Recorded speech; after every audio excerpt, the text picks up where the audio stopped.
이슈 진단 시간입니다. 지난 5월에 이어서 10월 1일부터요. 한 달 동안 경찰청하고 교통안전공단이 함께 불법 명의의 자동차 단속을 하게 됩니다. 국토교통부 통계에 따르면요. 올 상반기에만 지난해보다 7.4% 늘어난 11,000여 건의 단속으로 한 16만여 대의 불법 자동차를 단속했다고 합니다. 오늘 김경배 교통전문위원과 함께 자세하게 내용을 좀 짚어보도록 하겠습니다.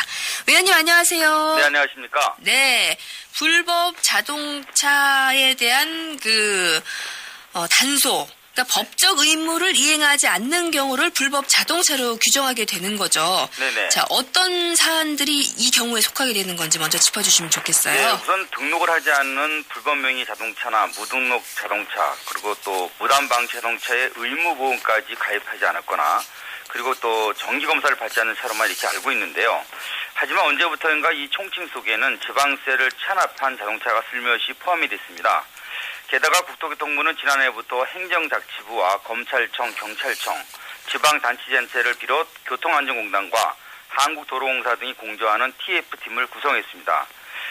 특히 금년 상반기 16만여 대의 불법 자동차들이 단속되면서 지난해보다 7.4% 증가된 11,000건에 달하고 있기 때문에 이런 불법 자동차에 속하지 않으려면 세금 체납도 큰 관심을 가져야 할 것 같습니다. 네, 우리가 흔히 알고 있는 대포차라는 명칭으로 불리우는 불법 명의의 자동차, 무등록 자동차, 네. 자동차 보험에 가입되지 않은 자동차, 그리고 체납 차량까지 이제 여기에 포함이 된 거죠. 네네. 근데 대수가 엄청나게 이제 이렇게 증가하고 있네요. 맞습니다. 아까 말씀드린 것처럼 TF팀이 구성됐고요. 그리고 대포차 단속은 국민 생활에 미치는 영향과 또 피해를 방지하기 위해서 범정부적인 대응에 들어갔다고 볼 수 있겠습니다. 이런 강경 대응은 2013년 746건 단속에서요. 2014년에는 2370건이었고요. 이런 단속을 올 6월, 그러니까 지난 6월에 급상승시키는 그런 결과를 갖게 됩니다. 중반 시점인데도 불구하고 1696건들이 적발됐기 때문인데요.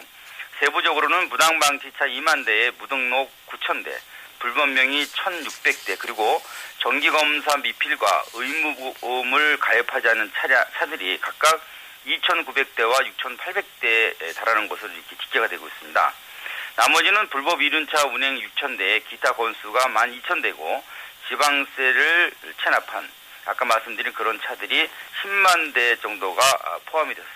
아하, 체납 차량이 10만 대나 되는 거군요. 네네. 금년 상반기에만 16만여 대, 대단한 대수라고 볼 수 있는데 네네. 10월부터는 그럼 또 본격적으로 또 이렇게 강력한 단속이 또 시행이 되는 건가요? 그렇죠. 8월 11일 범칙 행위 수사 권한을 둔 자동차관리법 제85조가 개정 공포가 됐습니다. 그래서 올 10월 한 달 대포차 단속은 한층 더 이렇게 큰 효과와 또 강화될 것으로 보이고 있는데요. 우선 사법경찰 관리의 직무를 수행할 자와 직무 범위, 그러니까 대포차에 대한 수사 권한이 기존의 검사에서 경찰관이나 또 사법경찰관으로 확대됐기 때문인데요.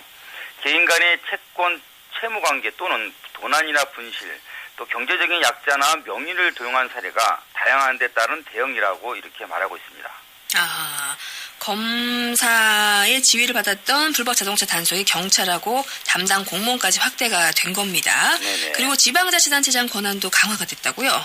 그렇습니다. 음성적 거래에 점조중이 성황하는데 수사 권한을 검사로 제한한다면 상대적 어려움이 크다는 데 따른 얘기인데요. 때문에 이젠 지자체장이 운행정지를 명하고 또 이를 위반하면 직권 말소도 할 수 있게 됐습니다. 그리고 내년 2월부터는 대포차에 대한 경각심 고취와 단속 정보 확보 차원에서 신고 포상금 제도를 도입할 방침까지 세우고 있습니다. 하지만 인체에 치명적 위해를 가하는 청색 LED 불법 사용이 배제돼 있어서 불법 자동차 용어에는 체납차보다 안전 위협이 훨씬 큰 이런 포괄적 의미를 상실한 것이 아닌가 이런 생각이 듭니다. 네. 그러니까 이제 강력하게 불법 자동차에 대한 단속이라 함은 뭔가 안전을 위해서여야 되는데 네네. 세수 확보를 위한 게 아닌가라고 이렇게 조금 또 이렇게 고개를 갸웃거리게 되는 것 중에 하나가 이제 청색 LED 불법 사용에 대한 단속에 대한 이야기 지금부터 좀 나눠보도록 하겠습니다. 네네. 청색 LED 불법 사용이 많다고요? 네. 지난해 말 개정된 자동차 및 자동차 부품의 성능과 기준에 관한 규칙에서도 이런 인체 위해 요인이 누락된 상태에 있습니다. 게다가 버스나 화물차 같은 대형차 옆면에 장착된 옆단 표시 등과 후미, 끝단 표시 등에 대한 세분화된 규정도 없는 상태다 보니까 형형색색 또 제각각의 등화 장치들이 장착 우연되는 상황도 문제점이 아닐 수 없겠습니다. 심지어는 청색 광원으로 치장한 트럭까지 있지만 문제는 이 규정을 어겨도 단속하지 않는다는 거죠. 더 이상한 현상은 튜닝 산업에서만 이 조항이 발목을 잡는 아주 이상한 역할에 치우치고 있는 현실인데요. 직원을 하자면 할로겐보다는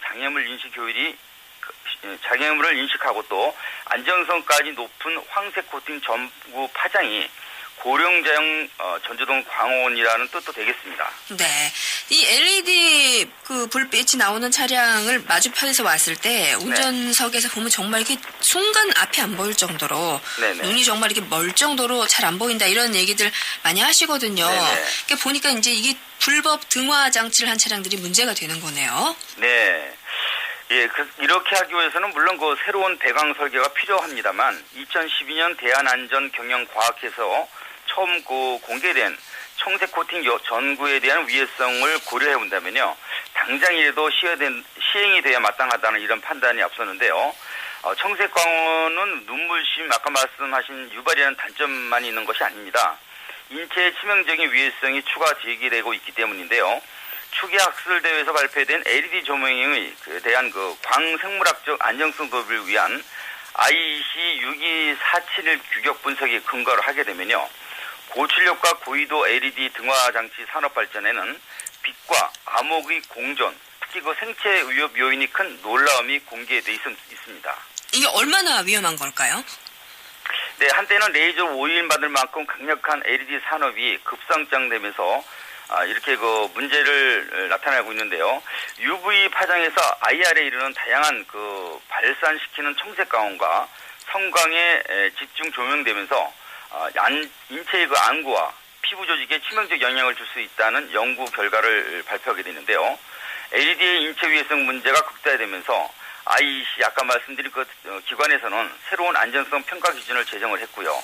또 유럽연합에서는 광생물학적 안전성 시험에 따른 결과 즉 위험성 등급 표기의 의무화를 시행하고 있기 때문에 우리로서는 놀라운 일이 아닐 수 없습니다. 이는 빛 파장이 짧은 청색 광원과 색온도가 낮은 백색 광원이 망막을 손상시키고 이런 위험성이 클 뿐 아니라 LED의 직진성은 이런 위험성을 더 극대화한다는 분석 때문인데요. 청색광의 장기 노출은 망막 화상을 비롯한 각막염과 결막염, 백내장을 일으키는 것으로 세분화되어 있습니다. 그런데도 요즘 야간도로, 특히 고속도로에는요, 이 치명적 위해 요소가 다분한 LED 청색광원과 규제 없는 광량이 온통 주변을 덮는 그런 상황에 처해 있습니다. 네. 자동차와 자동차 부품의 성능과 기준에 관한 규칙에도 분명히 이런 청색 LED 불법 사용에 대한 규제가 있어야 되겠네요.